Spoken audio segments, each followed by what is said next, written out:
In 2017, a SWAT team was dispatched to conduct a simple sweep operation at an abandoned warehouse in Stockton, California. The mission seemed routine: break in, check out, and get out. 3 experienced agents entered the site through a side door. 3 highly trained men, equipped with state-of-the-art weapons, radio communications, and external support. They never left again. The searches lasted for weeks. There was no sign of a confrontation, blood, or forced escape. The only sound recorded, before the total silence, was a strange radio transmission with confused noises and a single phrase repeated in a low voice. "They are here." The story was hushed up, the reports filed, and the building demolished. But family members, investigators, and some officers who refuse to forget still tell a grim tale of what may have happened that night. This is the documented reconstruction of the mission that the government has failed to explain. Before continuing, an important warning. If you like true stories with a dark twist, deep investigations, and mind-bending revelations, subscribe now to the Rota de Conflito channel. Here, each episode is an immersion into cases that defy logic, like the one you are about to follow. Don't just watch, be part of this investigation. The target location was a forgotten warehouse on the outskirts of Stockton, an old warehouse surrounded by bushes and a half-destroyed wall. No one had heard from it for years. But that night, an anonymous caller reported that war weapons were hidden there, supposedly destined for a local gang linked to the cartel. The headquarters set up a 6-man SWAT team. 3 of them would stand at the entrance, and the other 3 would enter silently. Entry would be at midnight. Temperature 9 degrees, humidity high, streetlights off for unknown reason. The building, made of concrete and iron, had been inactive since 1992, but strangely, satellite images revealed recent activity at the site. At 11:56 p.m., Alpha Team approached from the side. Lieutenant Charles Reed led the way, followed by Agents Mike Donovan and Isaac Perez. They were equipped with night vision goggles, lapel microphones, and automatic rifles. Reed confirmed, "Side door open, no signs of force. We're moving in." The other 3 SWAT members remained outside, guarding the perimeter. It was so quiet. No sounds of crickets, wind, or cars. It was like the world had stopped. Inside the warehouse, it was pitch black. Even with night vision, the walls looked distorted, as if the building were larger on the inside than on the outside. The police officers' footsteps echoed as if they were in a tunnel. Donovan whispered, "Something's wrong here." Reed was the first to hear it. A dragging noise, like metal being pushed. They turned, shone light on the wall. Nothing. The sound repeated itself, but now it came from somewhere else. The radio crackled. "Alpha Team, reporting. Some internal sound. Possible movement. Checking." It was the last official recorded broadcast. From then on, only an incomprehensible audio was captured, crackling, interference. And then a low voice saying, "They're here, they're here." The 3 agents waiting outside tried to make contact. Nothing. They called Central Command. Reinforcement was sent immediately. When they entered the warehouse with a new team, they found nothing. No sign of a struggle. No trace of blood.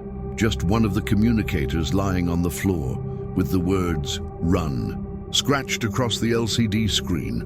All 3 officers' body cameras were missing. The SWAT cloud showed no upload, as if they had never been activated. The FBI took over the case. In the weeks that followed, investigators scoured the area with drones, thermal sensors, and bulldozers. Nothing was found. No basement, no secret chamber, no sign of escape. But one fact bothered Special Agent Marcus Shaw. The 3 agents' GPS devices were locked on exactly the same spot. Shaw visited the site and found the spot. It was a section of the ground with a barely visible mark, as if something had burned through the concrete. A perfect circle. During the investigation, a veteran police officer said that the warehouse had already been used by a communications company linked to the government in the 1980s. The secret files indicated that tests were carried out there with ultra-low frequency waves. Some reports claimed that workers reported seeing people where there was no one and hearing conversations that were not there. It all came to an abrupt end in 1992 after an undocumented accident. Shaw managed to access a lost backup of one of the communicators. The audio, although distorted, revealed clear passages. Donovan: "That's not on the map.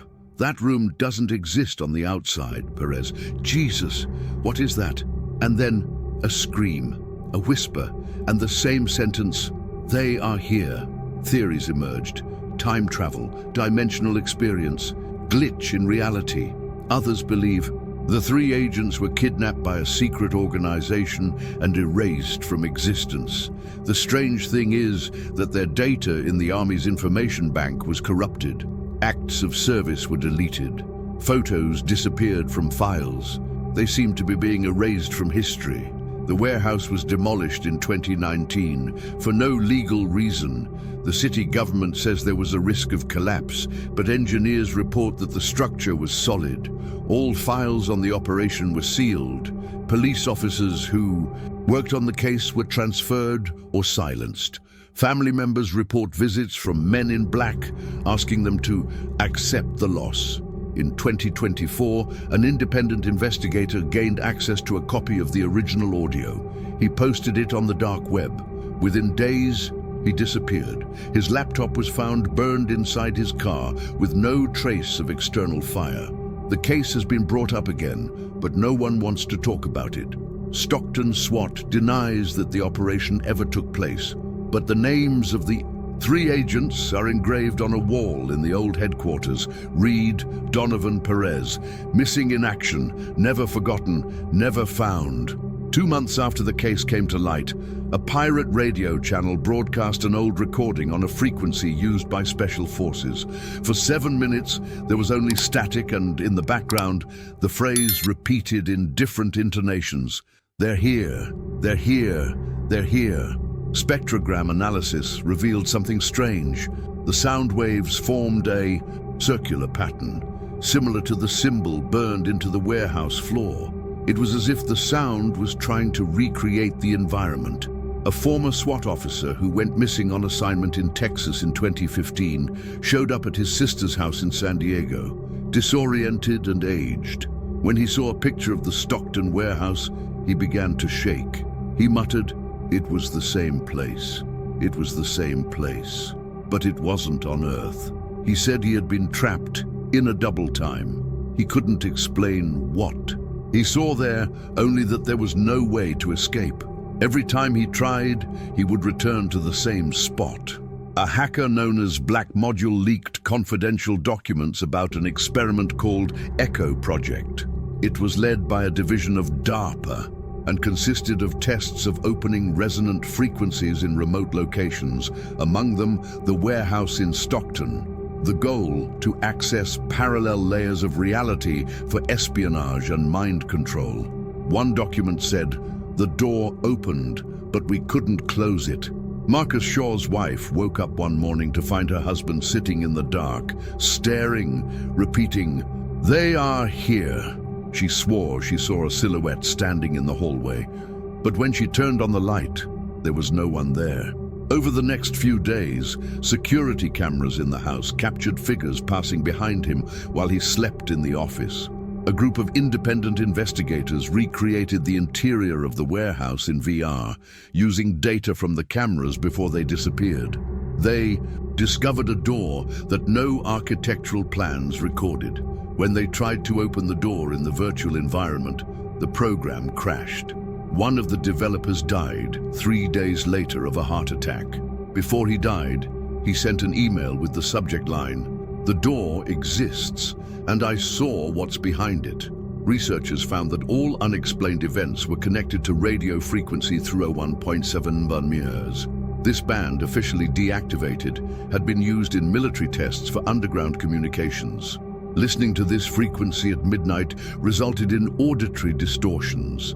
Familiar voices, footsteps, crying, and even the listener's name being whispered. Retired military personnel revealed that a second team was sent in 2018 called Phantom Squad, with the aim of closing any dimensional breach. No member returned. The only thing found was a video recording with the message, "They don't want to be found. They see us before we can see them."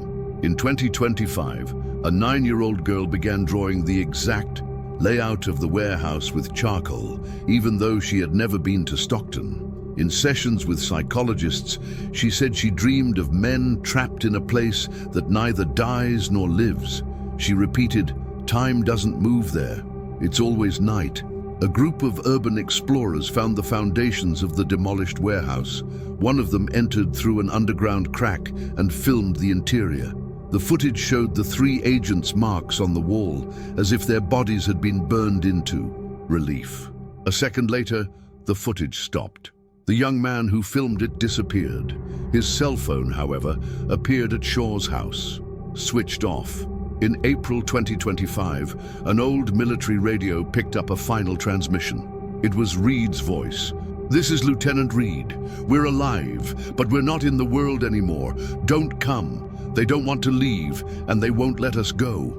The voice ends with a muffled scream and the same phrase that echoed from the beginning. "They are here." To this day, no one knows for sure what happened inside the Stockton warehouse. Was it a failed military experiment, a rift in the fabric of reality, or something much older, something that lives between the cracks of time and space? What is known is that, since that night in 2017, the world has never been the same for those who heard those words. They repeat themselves, like an eternal echo on silent radios, in strange dreams, and in the eyes of those who saw and returned. They are here. And now, maybe, we are too. If you've come this far, it's because, in some way, you've also been touched by this mystery. Now that you know the story, you might also start hearing voices in the static. Maybe you see shadows in the corner of your eye. Maybe the door has already opened there too. If this content caught your attention, like this video, this helps the channel to continue investigating cases that no one else dares to touch. And comment below. Do you believe that these agents are alive in another dimension, or were they taken by something that not even science can explain? Your opinion could be the missing piece of this puzzle. Subscribe to the channel and activate the bell, because the next story will keep you up at night.